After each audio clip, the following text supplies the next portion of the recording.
കാസർഗോഡ് ഉപ്പളയിൽ മാലിന്യങ്ങൾക്ക് നടുവിൽ താമസിച്ചിരുന്ന വയോധികന് ആശ്വാസം. സംരക്ഷണം ഏറ്റെടുത്ത ഷെയ്ഖ് സായിദ് മന്ദിരം പോലീസിന്റെ അഭ്യർത്ഥന മാനിച്ചാണ് സാമൂഹിക പ്രവർത്തകൻ മരണത്തോട് മല്ലിടുകയായിരുന്ന വിനോദ് കുമാറിനെ ഏറ്റെടുത്തത്. കഴിഞ്ഞ ഒരാഴ്ചക്കാലമായി ഭക്ഷണമോ കുടിവെള്ളമോ ഇല്ലാതെ മൃതപ്രായനായി തീർത്തും ദുരിതാവസ്ഥയിൽ കഴിഞ്ഞിരുന്ന വയോധികനെ ഷെയ്ഖ് സായിദ് വൃദ്ധമന്ദിരം സ്ഥാപകനും മംഗൽപാടി ഗ്രാമപഞ്ചായത്ത് സ്റ്റാൻഡിംഗ് കമ്മിറ്റി ചെയർപേഴ്സണുമായ ഇർഫാന ഇക്ബാലാണ് ഏറ്റെടുത്തത്. മാലിന്യങ്ങൾക്ക് നടുവിൽ ജീവിച്ച ഇയാളെ സന്നദ്ധ പ്രവർത്തകരുടെ നേതൃത്വത്തിൽ കണ്ടെത്തുകയും കുളിപ്പിച്ച് വൃത്തിയാക്കുകയും വൃദ്ധമന്ദിരത്തിൽ ഏൽപ്പിക്കുകയും ചെയ്തു. വിനോദ് കുമാർ എന്ന് പറയുന്ന ഒരു മനുഷ്യൻ തിരുവനന്തപുരം നെടുമങ്ങാട് സ്വദേശിയാണെന്നാണ് അദ്ദേഹത്തെ ചോദിച്ചപ്പോൾ അറിഞ്ഞത്.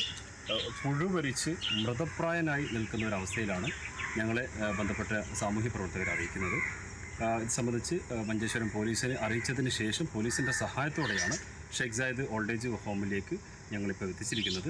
തിരുവനന്തപുരം സ്വദേശിയായ വിനോദ് കുമാർ കഴിഞ്ഞ 35 വർഷമായി കാസർഗോഡ് ഉപ്പളയിലാണ് ജോലി ചെയ്തു വന്നിരുന്നത്.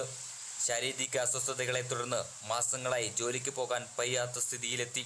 ഇതോടെ അന്നവും മുട്ടി. പിന്നീട് ഉപ്പള ടൗണിലെ പ്രോമിസ് ഹോട്ടലിൻ്റെ കെട്ടിടത്തിൻ്റെ മൂലയിൽ വാസമുറപ്പിക്കുകയും ഭക്ഷണം ലഭിക്കാതെയായപ്പോൾ അവശനിലയിലാവുകയുമായിരുന്നു. വൃദ്ധമന്ദിരത്തിലാക്കിയ വിനോദ് കുമാർ ഇപ്പോൾ സുഖം പ്രാപിച്ചു വരികയാണ്. Kerala vision news, Kasaragod.